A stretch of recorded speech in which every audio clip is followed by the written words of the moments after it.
Before the roar of stadiums carried his name, before Europe whispered about his vision, before analysts called him generational, Florian Wirtz was just a quiet German boy running across narrow pitches with a mind far older than his age. He didn't grow up with the noise of fame or the spotlight of expectation. He grew up with repetition, structure, discipline. His father trained him not to play the game, but to understand it. His mother taught him resilience, the kind that doesn't shout but endures. From the beginning, people noticed he didn't see football the way others did.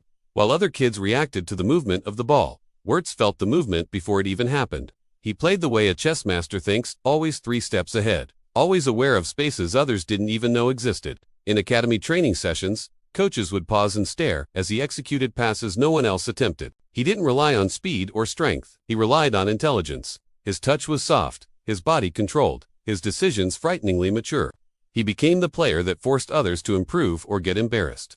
For defenders, facing him felt unfair, like trying to catch a shadow that already knew where you were going to step. By the time he arrived at Bayer Leverkusen, the whispers intensified.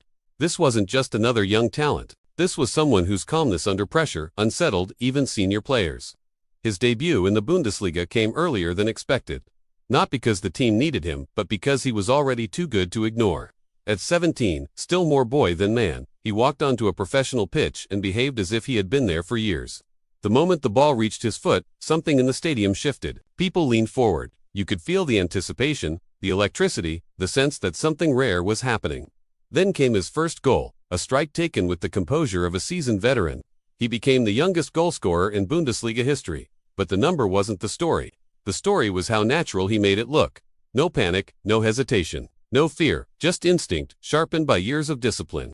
Overnight, the world knew the name Florian Wirtz. But the boy didn't change. Fame didn't rush to his head, cameras didn't distract him. He returned to training with the same hunger, the same focus, the same quiet intensity. And then everything collapsed. A torn ACL, the injury every young player fears. One moment, he was rising uncontrollably. The next, he was lying on a pitch with pain in his knee and fear in his eyes. Football is cruel like that. It gives, it takes, and it rarely apologizes. For months, silence replaced the noise. Rehab facilities replaced stadiums. Physical therapy replaced glory. While the world moved on to new prodigies, Wirtz was left alone with his doubts. Would he come back the same? Would he come back at all? Recovery wasn't cinematic. It wasn't glamorous. It was painful, repetitive, slow. There were days he couldn't sleep.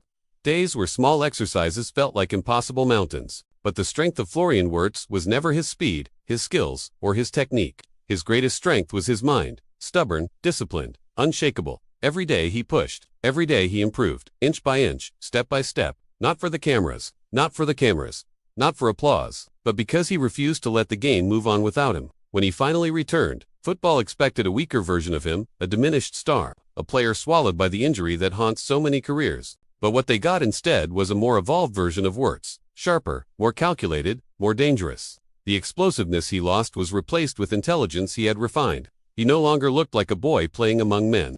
He looked like the conductor of an orchestra, controlling tempo, rhythm, and direction with a single touch. Then came the season that changed everything. Under Xabi Alonso, himself one of the smartest midfielders of his generation, Leverkusen transformed into a machine. A system built on fluidity, high press, tactical discipline, and a relentless desire to control every part of the game. And at the center of it all, orchestrating every phase of play with invisible strings, was Florian Wirtz. He wasn't playing football anymore, he was manipulating it. His passes carved open defensive shapes. His movements triggered entire sequences. His calmness in tight spaces allowed the entire team to breathe. While others sprinted, he glided. While others panicked, he solved. Week after week, Leverkusen remained unbeaten. No one believed it would last, but it did. Defenses tried to double-mark him, he simply adapted. Teams tried to press him aggressively. He escaped press after press with balance and awareness. Some players are fast, others are strong. But players like Wirtz make time slow down, and that is far more dangerous. Every touch felt like a message. I see everything, and I know exactly what I want to do. By the end of the season, Leverkusen had done the unthinkable, an undefeated Bundesliga campaign. Records shattered, expectations destroyed, a historic run etched permanently into the league's memory. And while every player contributed, the heartbeat of the team, the central intelligence of the entire structure, was undeniably Florian Wirtz. But greatness doesn't exist without weight. And with success came the inevitable pressure, the kind that doesn't come from opposition players, but from the global football system that wants to pull you in every direction at once. Suddenly, every major club in Europe wanted him. Real Madrid, Manchester City, Bayern Munich. They weren't just watching, they were plotting. They saw a player whose value wasn't defined by goals or assists, but by control. A player who could lift midfield lines. A player who could build dynasties. And just as club football began to revolve around him, another weight pressed onto his shoulders, the weight of a nation. Germany, desperate for rebirth after years of disappointment, needed a new symbol, a leader who didn't shout but performed, a player who could restore belief. When Wirtz wore the national jersey, he didn't look overwhelmed, he looked destined. Every touch, every run, every decision carried responsibility, yet he never betrayed a hint of fear. He simply played as if he was born for the moment. Yet, as the spotlight intensified, as his name echoed in stadiums across continents, something fascinating happened. Florian Wirtz remained Florian Wirtz. No expensive scandals, no flashy nightlife, no controversy. His lifestyle stayed quiet, grounded, disciplined. He wasn't chasing fame, he was chasing mastery. His net worth climbed into the millions. His endorsement deals grew. His valuation soared past 120 million euros. But the boy with the silent confidence remained unchanged. He still lived close to family. Still trained with an obsessive routine. Still carried himself with humility that didn't seem to match the magnitude of his talent. But fame has a way of testing even the strongest minds. And for the first time in his life, Wirtz began to feel the tension of expectation. Fans demanded magic every match. Analysts questioned him at the smallest dip. Every decision, every pass, every mistake, every touch began to carry judgment. He wasn't just a footballer anymore. He was a phenomenon being dissected. And the world waited for one thing. The next chapter of Florian Wirtz, a chapter written not by destiny, but by choice. The waiting was unbearable. Not for him, but for the world watching. Because when a talent reaches the level Florian Wirtz had reached, patience disappears. Fans don't wait for growth anymore, they demand domination. Every match became a referendum. Every performance either fueled the mythology or invited doubt. And in the shadows of Europe's biggest stadiums, decisions were being calculated in boardrooms worth billions. The football economy had identified its next asset, and it was no longer asking if Florian Wirtz would move, only when the transfer speculation grew louder than the stadiums themselves. Real Madrid saw him as the future conductor of their Galactico restoration. Manchester City viewed him as the heir to their positional empire, and Bayern Munich, wounded by Leverkusen's historic dominance, wanted to reclaim their throne by absorbing its greatest weapon. Each rumor carried numbers that climbed higher every week. 100 million, 120, 150. Florian Wirtz was no longer valued as a footballer, he was valued as a franchise. Yet here was the strange thing, while the world pulled at him, he didn't flinch. While his name echoed through headlines and timelines, he stayed rooted in routine. Morning training, tactical meetings, recovery sessions, quiet nights, family dinners. No distractions, no interviews, chasing relevance, no public posturing. The exterior storm never penetrated his interior calm. On the pitch, something else began to emerge. Leadership, not the shouting kind. Not the arm-waving commander's presence. His leadership came through gravity. Teammates instinctively oriented themselves around him. Defensive midfielders looked for him when pressure rose. Wingers timed their runs based on his head movement alone. Strikers trusted that the ball would arrive even before they asked for it. Entire attacking sequences formed organically because Florian Wirtz stood in the right corridor between lines. Leadership without ego, authority without volume. But the next test would not come from club football. It would come from a nation that had been starving for belief. With the Germany national football team rebuilding under the weight of past failures, the road to the continental stage felt desperate. German football was no longer feared the way it once was. The aura had faded. Confidence across the squad flickered. And then, quietly, during preparation matches, Wirtz began to redefine the team's posture. The tempo changed when he entered the lineup. Passes became braver. Movement around the box became sharper. Fear began to dissolve. At the tournament, the responsibility landed without ceremony. He didn't arrive as a mascot of the future. He arrived as a pillar of the present. From the opening whistle, defenders felt it, that same unsettling awareness that the game no longer belonged to them. Wirtz drifted through midfield pockets untouched, always just beyond reach, always one decision ahead. He slowed the game in moments where chaos would have destroyed others. He accelerated sequences with a single cut that pulled entire defensive lines out of shape. He didn't demand the spotlight. The spotlight followed him anyway. There were nights when the entire stadium held its breath every time the ball reached him, not because he was flashy, but because everyone sensed danger forming before it became visible. A slip through the smallest channel, a disguised pass that blinded defenders, a late arrival into the box that shattered marking systems. Germany began to remember what control felt like again. And with each performance, Florian Wirtz transitioned from future promise into present inevitability. But pressure is a parasite. It feeds on expectations. And now the world no longer expected potential. It demanded consequence. Every game became a referendum on his greatness. Anything less than brilliance felt like decline. In parallel, his life beyond the pitch evolved with ruthless speed. Endorsement contracts expanded. Global brands aligned themselves to his image, not because of arrogance or controversy, but because of reliability. He became the symbol of precision.com, intelligence. His net worth climbed into rare territory for a player barely past his early 20s. Luxury arrived quietly, selected cars, discreet residences, controlled exposure. This wasn't the lifestyle of a reckless star, it was the lifestyle of a calculated one. Yet inside that controlled reality, something else was forming: isolation. When you become too valuable to fail, the room empties. Friends speak differently. Advice becomes filtered. Praise becomes automatic. Silence becomes dangerous. And for the first time since childhood, Florian Wirtz stood at the edge of a psychological cliff that no training program prepares you for. The moment when you realize that failure would not just hurt you but collapse expectations built by millions of strangers. The pressure began to reveal itself not through mistakes, but through restraint. He played safer in certain moments. Passed when he could have attacked. Chose positioning over risk. To the casual fan, it looked like maturity.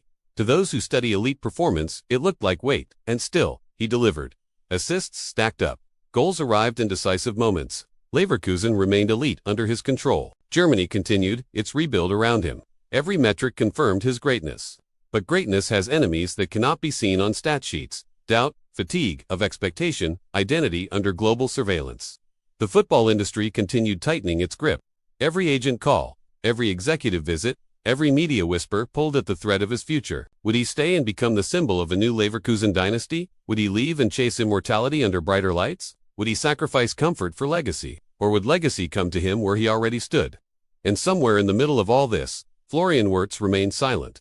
No declarations, no ultimatums, no promises, just performance. But the world doesn't wait forever. And the next decision would not just shape his career, it would define the era. The decision didn't arrive with noise, it arrived with silence. No dramatic interviews, no social media storms. Just a quiet moment where the future tilted in one direction and everything else fell behind it. For months the world had argued over where Florian Wirtz belonged, but the truth was simpler than speculation. He belonged wherever the game demanded the highest level of thought, the highest speed of intelligence, the deepest control under pressure. The transfer window opened like a chessboard, and suddenly every move carried historical weight. Real Madrid offered royalty, legacy, Galactico mythology. Manchester City offered structure, domination through systems, the promise of evolution inside the most refined machine football had ever seen. Bayern Munich offered familiarity, national dominance, and the symbolic reclaiming of power inside Germany. Each offer whispered a different version of destiny. And for the first time in his career, Wirtz stood at the intersection of comfort and legacy. Those close to him saw the conflict, the tension between staying where he was loved and stepping where he would be tested by fire. Between being the idol of one city and becoming the standard of the world. Every generation produces players who choose safety. Legends choose discomfort. The question was never whether Wirtz was good enough. The only question was whether he would be brave enough, and then the move happened. The announcement rippled through football like tectonic movement beneath the surface of the game. Numbers became irrelevant because no amount could quantify what was being transferred. Not just a player, but a system of thought, a philosophy of control, a future being bent into shape around a single mind. As the cameras rolled and the signatures dried, Florian Wirtz didn't smile wide. He didn't posture for the moment. He understood what this meant. The shield of development was gone. Expectation no longer waited politely at the gates. It now lived inside the stadium. The first match in his new colors felt different from anything before it. The stadium didn't just watch him, it judged him. Every touch carried scrutiny. Every movement was evaluated. The crowd wasn't nervous about whether he could belong. They demanded proof that he already did. And when the ball finally reached his foot under pressure, something fundamental revealed itself. The years of silence, discipline, recovery, patience, and control had hardened him into something unshaken. He didn't rush, he didn't force, he didn't perform for validation. He performed because the moment required it. One touch to open space. Two defenders gone. A delayed pass that carved open the defense exactly at the breath of the crowd. The assist didn't explode the stadium. It froze it for half a second before eruption. That pause, that instant of realization, was the arrival. The verdict had been delivered without discussion. As the season unfolded, the magnitude of his presence expanded. Midfields changed shape to account for him. Fullbacks hesitated before pressing. Center backs held their lines deeper than before because they feared the pass that hadn't even been played yet. Analysts attempted to map his influence and failed repeatedly because he did not control just zones, he controlled decisions. Opponents made different choices simply because Florian Wirtz existed nearby. But success at that altitude demands more than brilliance. It demands emotional engineering. Losses hit harder. Criticism grows sharper. Days without peak performance become scandals. Every off game becomes a headline. And for the first time since his injury years ago, doubt returned not to his ability, but to his margin for error. When the world decides you are great, they also decide you are no longer allowed to be human. Yet he absorbed it. He learned to shut the noise out without becoming numb. He learned to separate his value from applause. He learned that identity cannot be built on performance alone, or it collapses the moment performance dips. His routine deepened, training became sacred, recovery became obsession, sleep became strategy, nutrition became detail. The boy who once predicted passes now predicted fatigue, pressure cycles, emotional spikes, and adjusted before they arrived. And then came the tournaments. International football no longer treated him as emerging talent. He was now the axis. When the Germany national football team lined up, opponents didn't ask who he was. They asked how to survive him. Coaches planned entire systems around suffocating his space. Double markers followed him into zones that didn't even make sense tactically. But suppression did not equal disappearance.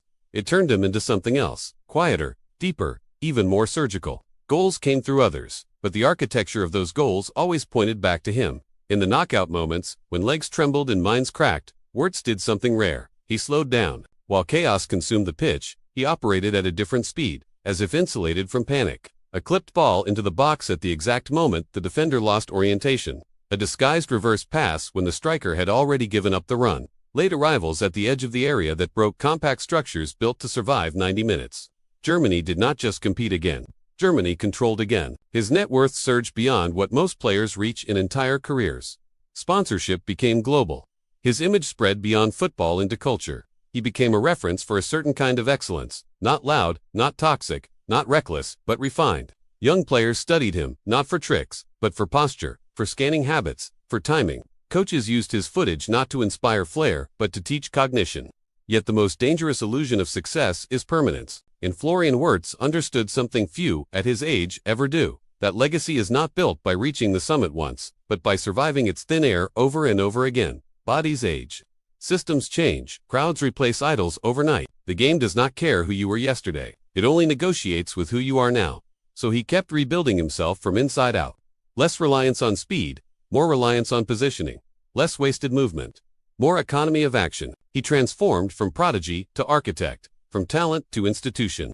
Matches passed where his name did not trend because his work happened in silence. Opponents left the pitch unable to explain exactly how they lost control, only that at some point, the game slipped away from their hands and never returned. And eventually, something quiet and heavy settled around his name. Not hype, not obsession, but inevitability. When the next generation arrived, faster and louder, they did not replace him. They revolved around him. When chaos entered matches, he did not fight it, he absorbed it. When pressure mounted, he did not rise emotionally, he stabilized structurally. When others sought moments, he built sequences. When others chased legacy, he allowed it to form naturally behind him.